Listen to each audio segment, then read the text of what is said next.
அதற்கு ஒரு ரோல் மாடலாக, முன்னத்தியராக, முன்மாதிரியாக நான் வாழ்ந்து காட்டிக் கொண்டிருக்கிறேன். ஆனால் காந்தியார் அவர்கள் என் தெருக்களிலே போய் என் மக்களிடத்திலே கோமணத்தை கட்டிக்கொண்டு தெருவை கூட்டிக் கொண்டு, இது உயர்ந்த பணி, சிறந்த பணி, இந்த வேலையை செய்வது இறைவனுக்கு செய்கிற பணி, இதையே செய்யுங்கள் என்று வலியுறுத்தி கொண்டிருக்கிறார்.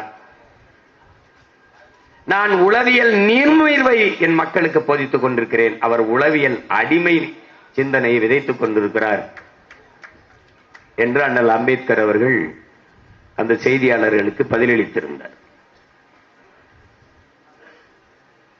அண்ணல் அம்பேத்கர் கொண்டிருந்த கோட்பாட்டை எப்படி புரட்சியாளர் ஒரு ரோல் மாடலாக, முன்னத்தியராக தன் சமூக மக்களுக்கு வாழ்ந்து காட்டி தன்னை போல எல்லோரும் கல்வியறிவு பெற்று மேம்பட வேண்டும் என்று பாடுபட்டாரோ, அதனுடைய வழித்தோன்றலாக வாழ்ந்தவன் என்னுடைய தம்பி ஆம்ஸ்ட்ராங் அவர்கள்.